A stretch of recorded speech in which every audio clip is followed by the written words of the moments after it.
From JBS Studios in Greater New York, this is the JBS News Update with Teisha Bader. I'm Teisha Bader with the JBS News Update for Wednesday, March the 12th, 2025.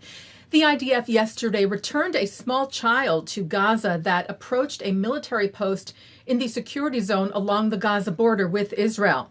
The IDF said soldiers identified the 4-year-old moving towards their post. They gave him something to eat and took him back, saying the boy was returned to Gaza by IDF forces and in coordination with international organizations. The IDF said in a conversation with the soldiers, the child said that he was sent to the post by the Hamas terrorist organization.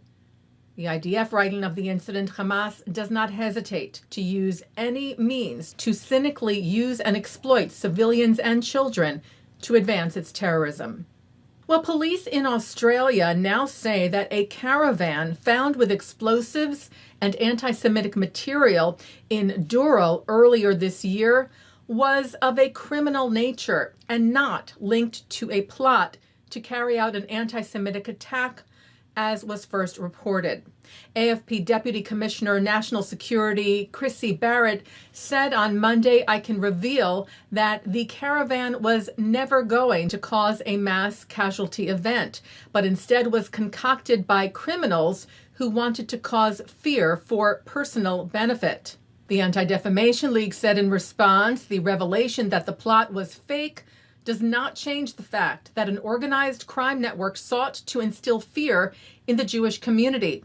It also doesn't change the fact that anti-Semitic incidents have exploded in Australia since October the 7th.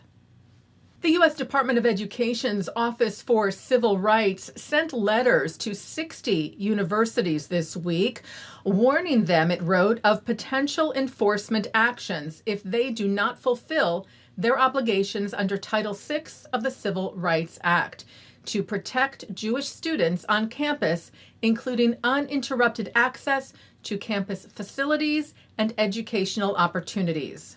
All 60 of the schools are currently under investigation for Title VI violations relating to anti-Semitic harassment and discrimination. Education Secretary Linda McMahon wrote the department is deeply disappointed that Jewish students studying on elite U.S. campuses continue to fear for their safety amid the relentless anti-Semitic eruptions that have severely disrupted campus life for more than a year. University leaders, she said, must do better. U.S. colleges and universities benefit from enormous public investments funded by U.S. taxpayers. That support is a privilege, and it is contingent on scrupulous adherence to federal anti-discrimination laws. Israel's President Isaac Herzog awarded the Wolf Prize this week to outstanding scientists and artists from around the world in the fields of agriculture, medicine, physics, chemistry, and architecture. Herzog saying, even in times of crisis and war, the state of Israel must encourage excellence, promote innovation, and honor those who push the boundaries of knowledge for the benefit of the country and humanity. The president also reiterated that the world cannot be whole until all our hostages return home. The spirit of curiosity, discovery, and progress must remain unshaken, alongside the moral duty to fight for the freedom of the innocent. The 59 hostages who remain held captive by terror group Hamas in Gaza have now been held for 523 days.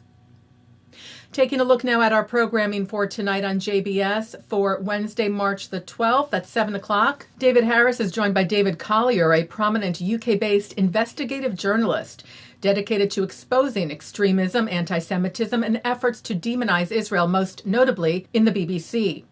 At 7:30, New York Times columnist Bret and ADL CEO Jonathan Greenblatt sit down for a Streicker Center discussion on the impact of October the 7th on anti-Semitism, the media's downplaying of Jew-hating, and the ways forward. At 9, a Muslim-Jewish comedy duo discuss their respective personal journeys. At 10, it's the ILTV's Insider. At 10:30, an encore of the news. And coming up next, it's Thinking Out Loud. And that's the JBS News Update for Wednesday, March the 12th, 2025. I'm Teisha Bader. Am Yisrael Chai.